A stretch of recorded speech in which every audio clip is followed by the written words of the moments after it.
Who or what do you worship with your life?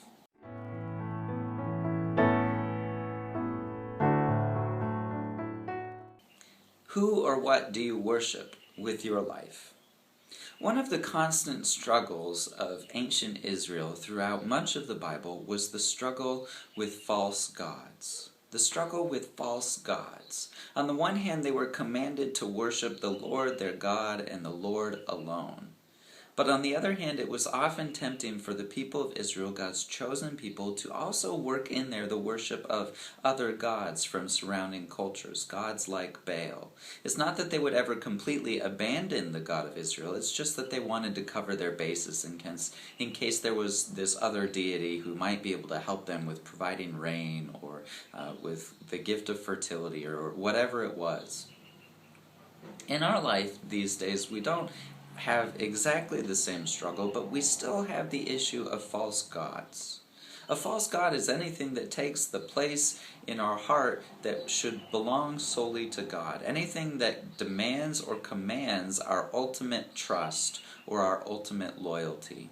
It can be something like money or power or prestige or popularity. It can be how other people view you, people-pleasing, for instance. It can even be, especially in our me-based culture, the false god of the self. Whatever I want or whatever makes me happy is my highest good.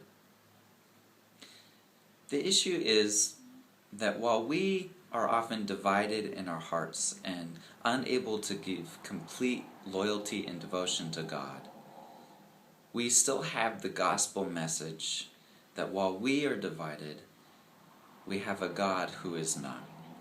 We serve a God who is all-consuming love and all-consuming compassion for God's people. A God who completely loves us, who gives us such mercy and such forgiveness that it is total and complete. A God who loves us so much that God gave God's only beloved Son so that we might have righteousness and forgiveness and be brought into a newer and deeper relationship with God than would be possible on our own.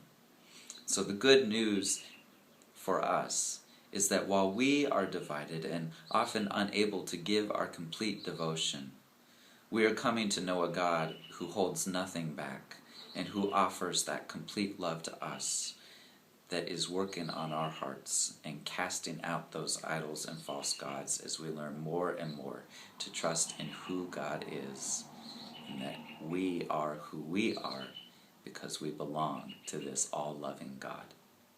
My name is Brian Diebold, and this has been this week's Moment of Grace.